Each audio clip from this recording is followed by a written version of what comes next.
कई लोग कह देते हैं कि बहन बेटी को दिया तो दान दिया। शिव महापुराण की कथा कहती है बहन बेटी को दिया वो दान नहीं है, वो उसका हक है। कोई कहता है कि हमने हमारे परिवार के व्यक्ति को दिया, दान दिया, वो दान नहीं कहलाता।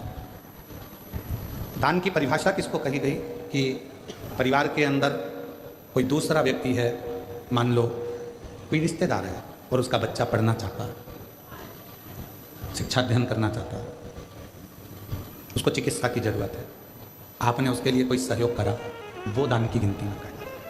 कितना सुंदर कहा है कि यदि हम किसी व्रत का उद्यापन करते हैं तो उद्यापन करने में भी पहला प्रयास होना चाहिए कि बाहर की जो माताएं हैं, बाहर के जो जोड़े हैं, बाहर के जो लोग हैं, उद्यापन में पहले उनको गिना जाए। और हम क्या करते हैं, अपने घर में ही उद्यापन करना है, घर की तो देवरानी जेठानी इतनी सारी हैं, बेसे भी तो बुलाना ही पड़ेगा, तो बेसे की जगह ऐसे बुला लो, गिनती की गिनती हो जाएगी और उद्यापन का उद्यापन हो जाएगा।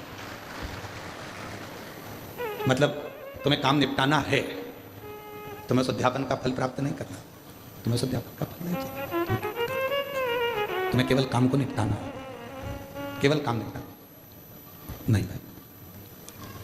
उद्यापन करोगी तो देवरानी तो भोजन करेगी करेगी, जेठानी तो भोजन करेगी करेगी, ननंद भी आएगी आएगी, नंदोई भी आएगा आएगा, तो इन सबको तो तुमको भोजन कराना है, पर इनको उद्यापन में नहीं गिनना है। उद्यापन में उनको गिनो जो दूसरे हैं। क्यों? हम अगर जेठानी को भोजन करा रहे हैं उद्यापन में और जेठानी झूठे बर्तन को हाथ लगा रही है, हम ननंद को भोजन करा रहे हैं उद्यापन में और ननंद पट्टी बिछा रही है, भोजन परोस रही है, काम कर रही है, तो तुम्हारे उद्यापन का फल कहाँ से मिलेगा तुमको मालूम है कि अगर मैं उद्यापन करूंगी तो मुझे ननंद को तो बुलाना पड़ेगा, मम्मी नहीं मानेंगी। तुमको मालूम है कि मैं उद्यापन करूंगी तो मुझे जेठानी को तो बुलाना ही पड़ेगा, देवरानी को तो बुलाना ही पड़ेगा, जेठानी को बुलाना ही पड़ेगा, मानेंगे नहीं घर के लोग। तो क्यों ना उनको भी उद्यापन में जोड़े में गिन लूँ।